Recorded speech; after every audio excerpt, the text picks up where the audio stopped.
Welcome back to our Bright Ideas series on Industrial Sage from Acuity Brands. Today we continue our discussion about ultraviolet lighting as a means for disinfection.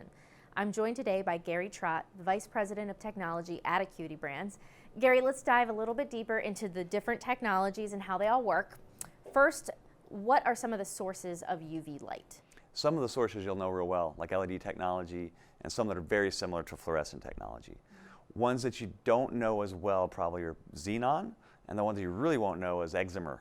An excimer lamp, it's a very special lamp that emits 222 nanometer UV light, and it's very crucial. We'll talk more about that later. Okay, so a few options to choose from. What about the different spaces? Where would you and how would you want to use UV disinfection? You bet. So if your goal is just disinfecting rooms as fast as you can, you'd use direct room disinfection.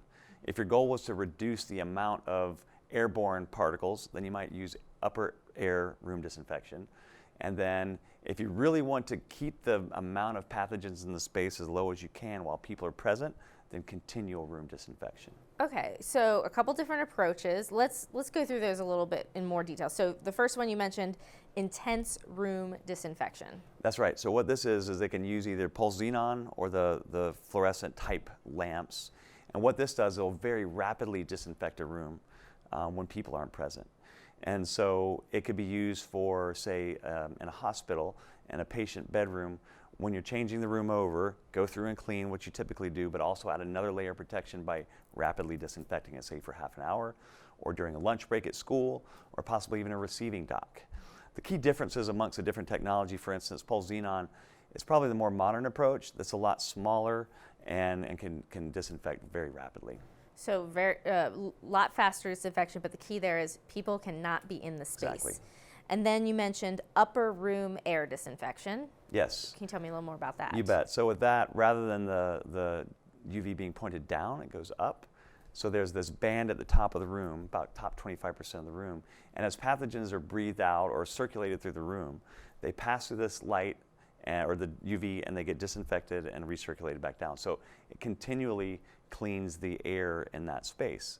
And so this is something that's been around since 1937. This is the first research that we found.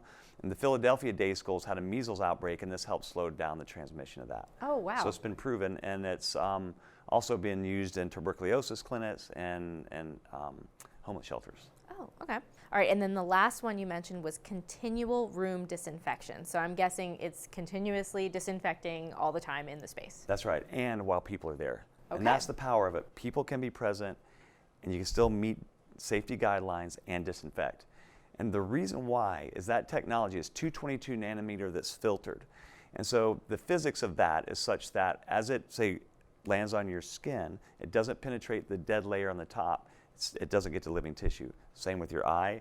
It only goes to it doesn't go past the tear layer to the cornea. So it makes it so that you can meet those safety guidelines that are there.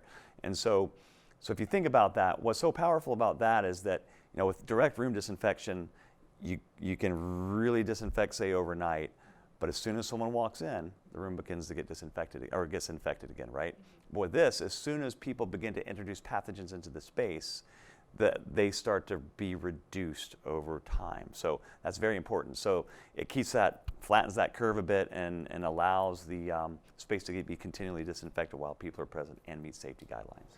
So if I'm someone that wants to implement UV disinfection in my space, what's the best way to figure out what you need for your space? Sure. Well, you want to become a student of the technology and really learn about it. You can do this any number of ways. You can find some podcasts or TED Talks. Just Google it. And you can also go to our website. There's a link we have in the description here that you can learn a lot more about it. You know, but ultimately, just kind of get out there and start learning. And what we really would recommend is you can start small. Find a space you want to disinfect. Engage with a partner that you trust, and try it out. And you'll learn a lot by doing that. And so I think really the thing that I think is important is that as lighting professionals, we have a skill set that is ideal for applying this technology. We need to learn a few new things, but it's really a good challenge, I think, for lighting professionals to go out and learn about it and apply it and start helping to make the world a safer place.